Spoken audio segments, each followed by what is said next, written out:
Hello friends, आज मैं आपको कुछ ऐसी बातें बताने वाला हूँ जो कि एक इंग्लिश बुक में लिखी है और जिसके राइटर है मिस्टर रॉबर्ट ग्लोवर।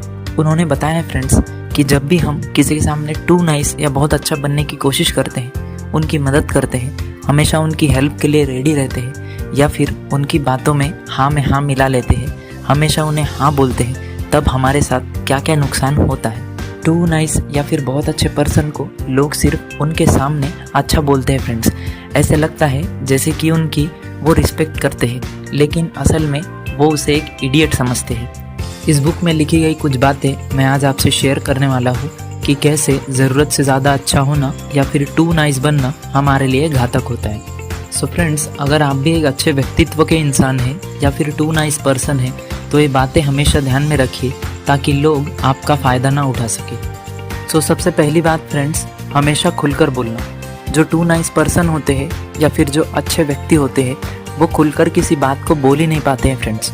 उन्हें हमेशा खुद से ज़्यादा इसकी फिक्र होती है कि कहीं सामने वाले व्यक्ति को उनके बात से बुरा न लग जाए, या फिर वो इतने इमोशनल होते हैं कि भावनाओं में जल्दी बहकर वो कभी कह नहीं पाते जो वो कहना चाहते हैं। फॉर एग्ज़ाम्पल, मान लीजिए 4 दोस्त हैं और चारों हॉलीडे में बाहर कहीं घूमने गए हैं। उनमें से 3 जो है उनको एक फ़िल्म देखनी है, लेकिन जो चौथा व्यक्ति है उसे वो फिल्म पसंद नहीं है, लेकिन फिर भी अपने दोस्तों को प्लीज़ करने के लिए वो घंटों उनके साथ बोर होते हुए फिल्म देखेगा, बजाय ये कहने के कि मुझे ये फिल्म नहीं देखनी है और मैं ये फिल्म नहीं देखूंगा। सिमिलरली ऐसी बहुत सी चीज़ें हैं फ्रेंड्स जिसे टू नाइस पर्सन करता है, लेकिन उसे खुद ही वो चीज़ें पसंद नहीं होती और यही चीज़ उसे दूसरों के सामने बोरिंग और डल इंसान बनाती है। दूसरी बात, always set high standards. Friends, हमेशा हमें हाई स्टैंडर्ड मेंटेन करना चाहिए। इसको आप एक बेहतरीन एग्जांपल से समझ सकते हो। मेरे क्लास में एक लड़का था जिसको सभी लोग हमेशा चिढ़ाते रहते थे। क्लासमेट्स उसका हमेशा मजाक उड़ाते रहते थे, लेकिन फिर भी वो लड़का उन्हें कुछ नहीं बोलता था। थोड़ी देर के लिए नाराज़ होता, फिर बाद में फिर से उनके साथ घुल मिल जाता।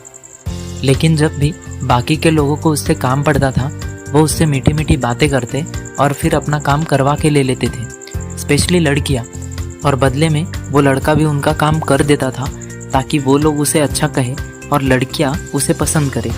लेकिन होता बिल्कुल इससे उल्टा था। वो एक नौकर सा बन के रह गया था। जब भी लोगों को काम पड़ता वो उससे काम निकाल लेते और बाद में उसका ही मजाक बनाने लगते। सो फ्रेंड्स, यहाँ पे एक बात समझ में आती है कि लोगों की हेल्प तो करनी चाहिए, लेकिन उनका नौकर नहीं बनना चाहिए।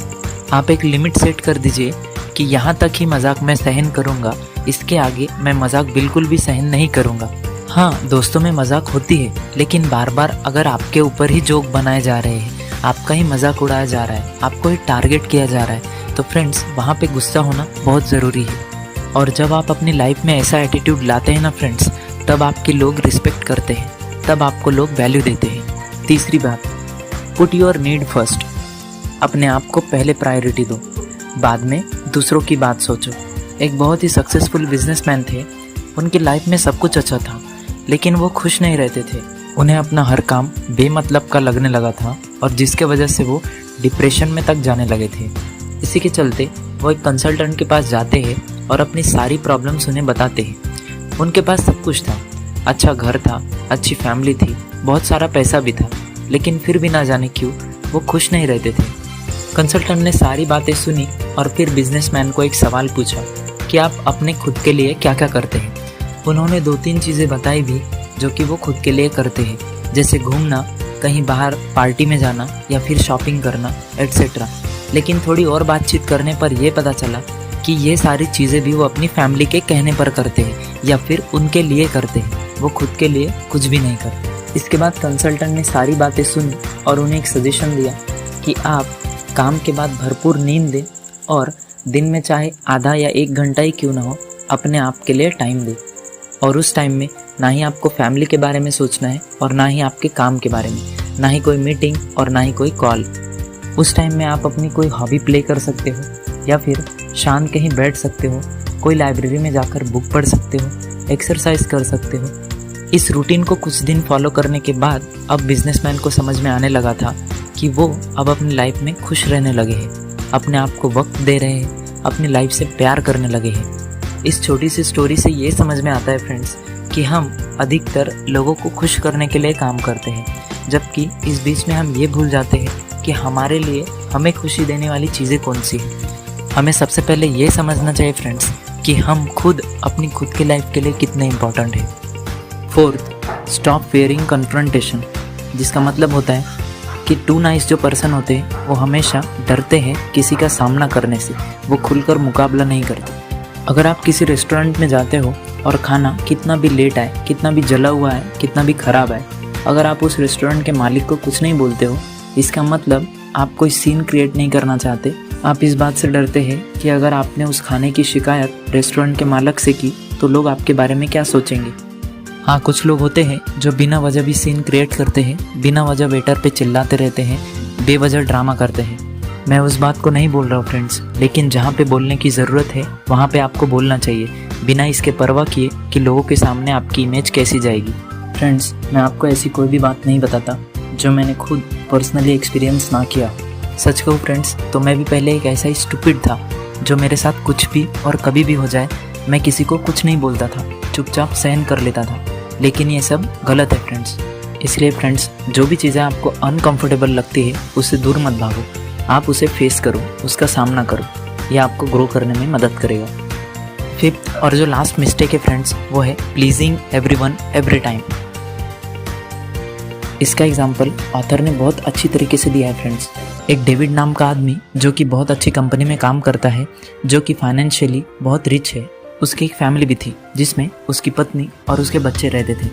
उसके बच्चे जब भी कोई डिमांड करते, वो एक अच्छे पिता की तरह बिना इसके परवाह किए कि वो कितना महंगा है या सस्ता है, वो उन्हें लाकर दे देते थे। लेकिन इसके वजह से उनके बच्चे बहुत ही अय्याश हो चुके थे। वो कोई काम धंधा नहीं करते थे और हमेशा अपने खर्चों के लिए अपने मम्मी पापा से पैसे मांगा करते थे।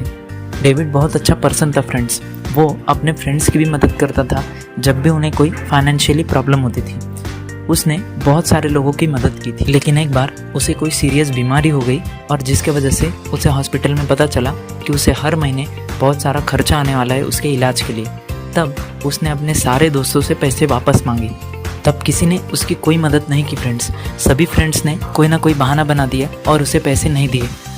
और क्योंकि उसके बेटे ना ही कमा रहे थे तो फिर इनकम सोर्स भी नहीं था, इसीलिए उसे अपना खुद का घर गिरवी रखना पड़ा दोस्तों फ्रेंड्स। और ये सब हुआ उसके टू हेल्पफुल नेचर के कारण, बहुत अच्छा व्यक्ति बनने के कारण। इसे आप एक रियल लाइफ इंसिडेंट से रिलेट कर सकते हो फ्रेंड्स। रियल बात बताओ तो ये सब मुझ पे बीत चुका है। मैंने बहुत लोगों की मदद की है, फाइनेंशियली मदद की है, बहुत लोगों को पैसे दिए थे फ्रेंड्स मैंने, लेकिन कुछ लोगों ने वापस किए और कुछ लोगों ने नहीं किए। कुछ लोगों ने तो मुझसे कांटेक्ट भी बंद कर दिया। इसमें गलती उनकी नहीं है फ्रेंड्स, वो तो जैसे थे वैसे ही है। इसमें गलती हमारी है, हम उन्हें अपने जैसा समझ लेते हैं।